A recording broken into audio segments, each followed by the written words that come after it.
Tom, how likely is this to happen?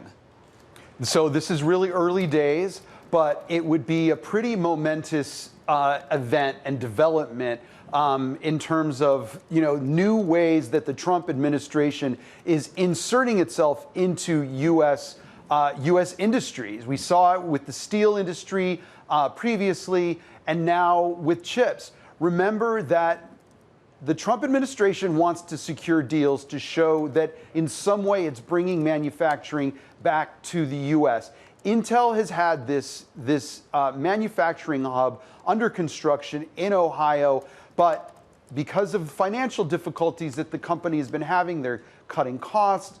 They have fallen behind technologically. They have a new CEO who's come in and eliminating jobs. And there have been delays in the production of this chip plant, which again is about bringing jobs to the U.S. and it's about restoring our role as a leader in chip making, a role that we have ceded to other countries. This is the administration saying we want to find a way to help this company, this once iconic symbol of U.S. Chip making manufacturing prowess, which has fallen behind. We want to help them, and maybe we do it by taking a stake. Remember, the Trump administration has not said anything publicly about this. This is based on conversations with people with knowledge of the matter. So these are early stage discussions. It's funding that Intel could certainly use at a difficult time in its life, and it's certainly a way for the Trump administration to claim another victory, another way that we're bringing jobs back, we're reinvigorating U.S. manufacturing. Well, this is pretty remarkable, Tom, because I hear what you're saying. Intel needs funding, but the government taking a U.S. Stake in the company is much different than just giving out grants, for example. You think about the CHIPS Act, and part of the reason why this is so interesting is because you think about the news that we got at the start of this week, that the administration is looking to receive 15% of certain chip sales when it comes to China. You think about NVIDIA, AMD, you have to wonder if this is something that we're going to see more and more of. Look, the administration, for better or for worse, is trying new configurations. It's all about, hey, how can we generate revenue? How can I claim a victory here? How can I use my deal-making capabilities to score some somewhat unconventional and some would argue legally questionable deals, like was the case with the export deals with NVIDIA and AMD earlier this year, where the Trump administration would take 15% of revenue generated by sales of these certain chips into China. Remember, the government is concerned about Chinese access to advanced capabilities. Trump administration saying these are not the most advanced chips. These are not the droids you're looking for. We can let this go. We'll take a little bit of a cut from this. We're not giving China too much. And at the same time, it's another way for the Trump administration to generate some revenue. Again, if they take a stake in Intel, what does that mean? What kind of control does the Trump administration gain over operations at Intel? But again, look, this is a critical time.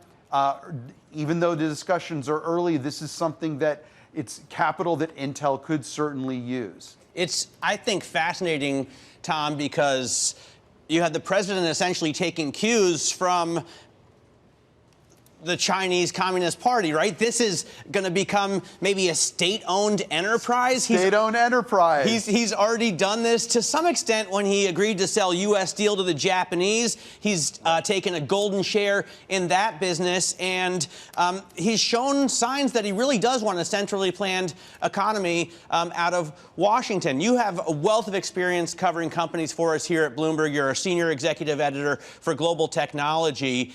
Can you see the U.S. continuing to go in this direction, the federal government growing larger instead of getting smaller as President Trump looks to decide the fate of winners and losers in this economy?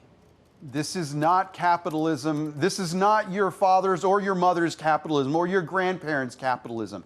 It's a new and different kind. It doesn't sound very much like capitalism when you think about centrally planned economies. And we've seen what happens historically to economies when the government gets too involved in making those decisions. Is that the role of government? Historically, Silicon Valley has been very successful in saying to the government, you stay out of our business, we'll create jobs, we'll create new cutting edge technology, leave us alone, don't regulate us.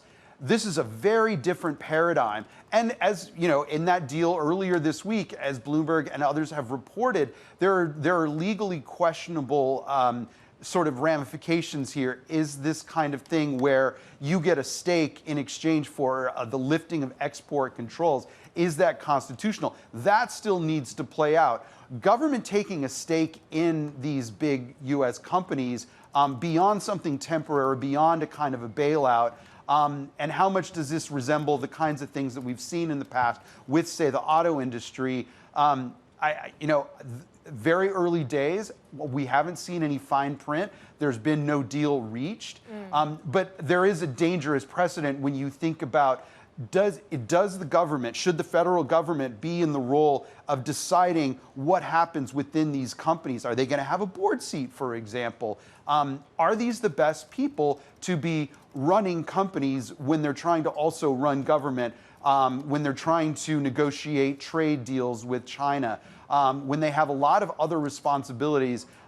It's certainly not the way Silicon Valley has played its role with the government in the past. This is very much uncharted territory. Right.